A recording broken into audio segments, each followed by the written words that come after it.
KR Puram police ಠಾಣೆಯವರು ಬಸ್ಗಳಲ್ಲಿ ಸಂಚರಿಸ್ತಕ್ಕಂಥ ಮಹಿಳೆಯರ ಗಮನವನ್ನು ಬೇರೆಡೆಗೆ ಸೆಳೆದು ಚಿನ್ನಾಭರಣಗಳನ್ನು ದೋಚ್ತಾ ಇರ್ತಕ್ಕಂಥ ಇಬ್ಬರು ಹೊರ ರಾಜ್ಯದ ಮಹಿಳೆಯರನ್ನು ಬಂಧಿಸ್ತಕ್ಕಂಥ ಪ್ರಕರಣ. ಇವರಿಂದ ಒಟ್ಟು 8 ಪ್ರಕರಣಗಳು ಪತ್ತೆಯಾಗಿದ್ದಾವೆ. ಒಟ್ಟು ಸುಮಾರು 900 ಗ್ರಾಂ ತೂಕದ ಒಡವೆಗಳನ್ನು ಇವರಿಂದ ವಶಪಡಿಸಿಕೊಳ್ಳಲಾಗಿದೆ ಮತ್ತು ಇವುಗಳ ಒಟ್ಟು ಮೌಲ್ಯ 80 ಲಕ್ಷ ರೂಪಾಯಿಗಳು.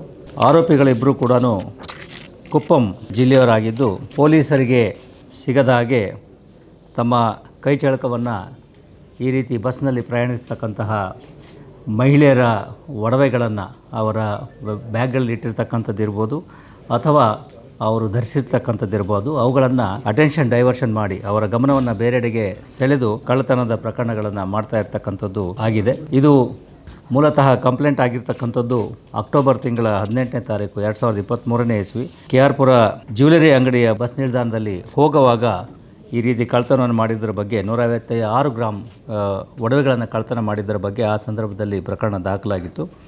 ಅದರ ತನಿಖೆಯನ್ನು ಕೈಗೊಂಡ ಪೊಲೀಸರು ಬೇರೆ ಬೇರೆ ಆಯಾಮಗಳಿಂದ ತನಿಖೆಯನ್ನು ಕೈಗೊಂಡು ಈ ತಿಂಗಳ 2ನೇ ತಾರೀಕಿನಂದು ಗಾಂಧಿನಗರದಲ್ಲಿರ್ತಕ್ಕಂಥ ಲಾಡ್ಜ್ನಲ್ಲಿ ಈ ಇಬ್ಬರು ಮಹಿಳೆಯರನ್ನು ವಶಕ್ಕೆ ಪಡ್ಕೊಂಡಿರ್ತಾರೆ ಮತ್ತು ಅವರನ್ನು ಪೊಲೀಸ್ ಕಸ್ಟಡಿಯಲ್ಲಿ ತೆಗೆದುಕೊಂಡು ಕೂಲಂಕುಷವಾಗಿ ವಿಚಾರಣೆ ಮಾಡಿದಾಗ ಕರೂರು ವೈಶ್ಯ ಬ್ಯಾಂಕ್ ತಿರುಪತ್ತೂರಿನಲ್ಲಿ 855 ಗ್ರಾಂ ಅಡ ಇಟ್ಟಿರ್ತಕ್ಕಂತಹ ಒಡವೆಗಳನ್ನು ಜೊತೆಗೆ 44 ಗ್ರಾಂ ಒಡವೆ ಬೇರೆ ಕಡೆಗಳಲ್ಲಿ ಮನೆಯಿಂದ ವಶಪಡಿಸಿಕೊಂಡು ಆರೋಪಿಗಳನ್ನು ನ್ಯಾಯಾಂಗ ಬಂಧನಕ್ಕೆ ಒಪ್ಪಿಸಿರ್ತಾರೆ.